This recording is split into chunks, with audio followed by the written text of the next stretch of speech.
পৃথিবীতে যেখানে যারা মানুষের মতামতকে উপেক্ষা করে কোরআন এবং সহিহ হাদিস মেনে চলতে চায় তারাই আহলে হাদিস।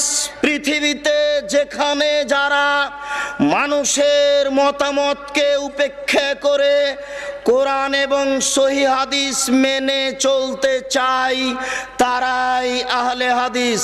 পৃথিবীতে যেখানে যারা মানুষের মতামতকে উপেক্ষা করে কোরআন এবং সহিহ হাদিস মেনে চলতে চায় তারাই আহলে হাদিস। আর একটি কথা মনে রাখবেন, পৃথিবীতে হিন্দু বিদ্বান হোক, ইহুদি খ্রিস্টান বিদ্বান হোক, মুসলমান বিদ্বান হোক, কলমে লিখতে গিয়ে ইসলামী দলগুলিকে উল্লেখ করে যাদেরকে মুক্তিপ্রাপ্ত দল বলে ঘোষণা করেছেন সেই দলটার নাম হচ্ছে আহলে হাদিস। বিশ্বাস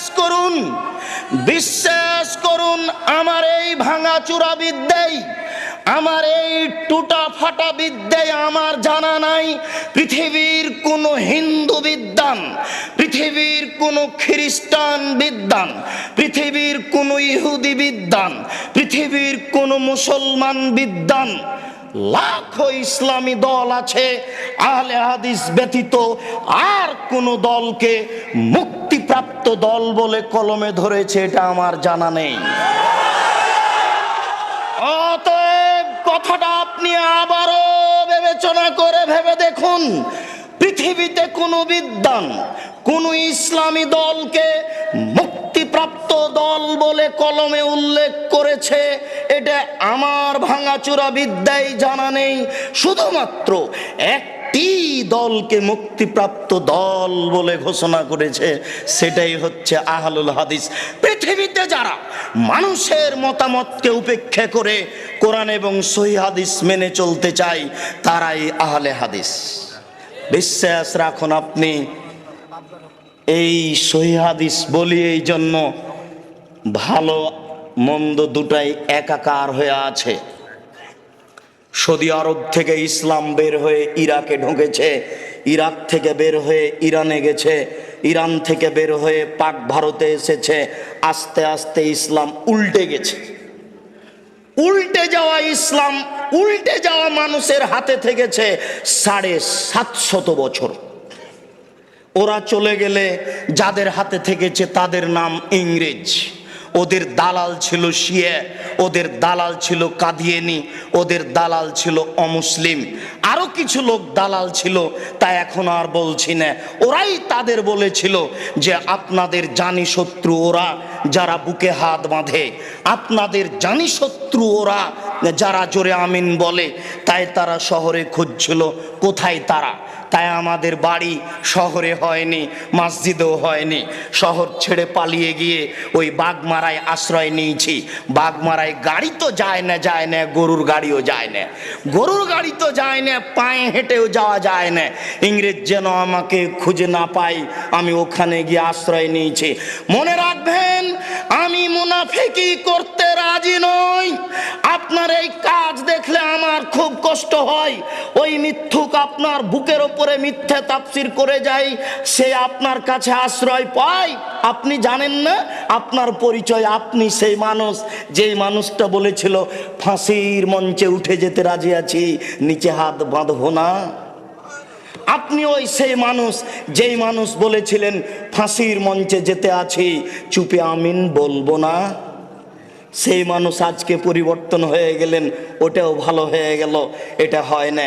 জনাব মুসলেহুদ্দিন সাহেব আপনাদেরকে বুঝাবেন ওরা কারা, যারা আমাদেরকে ভুল পথে নিয়ে যেতে চাচ্ছে। আর আমরাই ভুল বুঝে নিজের পথটাকে ছেড়ে দিয়ে অন্য পথে চলে যাচ্ছি। আবারও চেষ্টা করি নিজে কোথায় ছিলাম সেখানে ফিরে যাই। শ্বাস বন্ধ হওয়ার আগে আপনি ফিরে যাওয়ার জন্য চেষ্টা করুন। শেষের কথাটি দুঃখিত, মাথাকে জেলে রেখে বাইরে থাকতে বড় কষ্ট পাওয়া যায়। মাথাকে জেলে রেখে বাইরে থাকতে বড় কষ্ট পাওয়া যায়।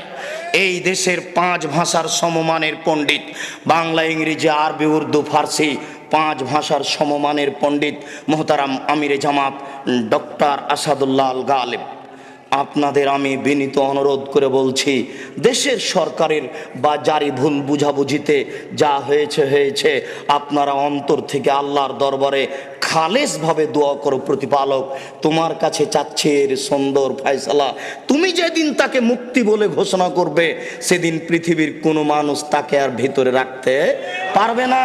তোমার নবীর কথা আমি বিশ্বাস করি এইভাবে, আল্লাহুম্মা লামানিয়া লিমা আতাইতা ওয়ালা মুতি লিমা মানাতা।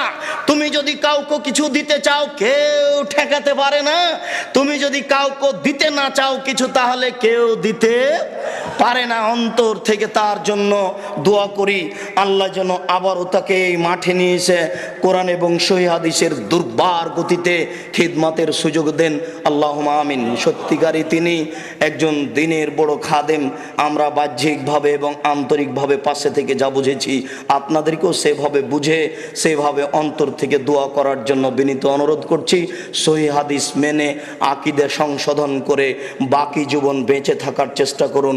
আল্লাহ আপনাকে তৌফিক দান করুক। আল্লাহুম্মা আমিন। আল্লাহ তুমি বড় দয়াবান, তুমি বড় রহমান, তুমি বড় ক্ষমাবান। তোমার বড় রহমতের আশাধারী হয়ে বলছি, যারা আমাদের মারা গেছে তাদের তুমি কবরের শাস্তি মাফ করে দাও। যারা আমরা অসুস্থ তুমি তাদের আরোগ্য দান করো। যারা আমরা বেঁচে আছি তাদের তুমি তোমার রাসূলের পদ্ধতি অনুপাতে চলার তৌফিক দান করো। এই দাবি, এই দাওয়া, এই দোয়া তোমার দরবারে রেখে মুসা আলাইহিস সালামের বলা দোয়াটি বলছি, রব্বি ইন্নী যালামতু নাফসি ফাগফিরলি।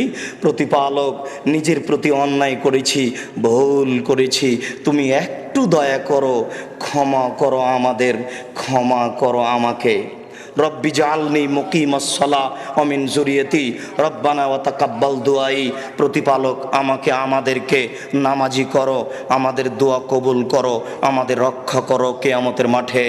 এই দোয়া করে আজকের সংক্ষিপ্ত আলোচনা এখানেই শেষ করলাম। সুবহানাকা আল্লাহুম্মা ওয়া বিহামদিকা আশহাদু আল্লা ইলাহা ইল্লা আনতা আস্তাগফিরুকা ওয়া আতুবু ইলাইক। আসসালামু আলাইকুম ওয়া রাহমাতুল্লাহ।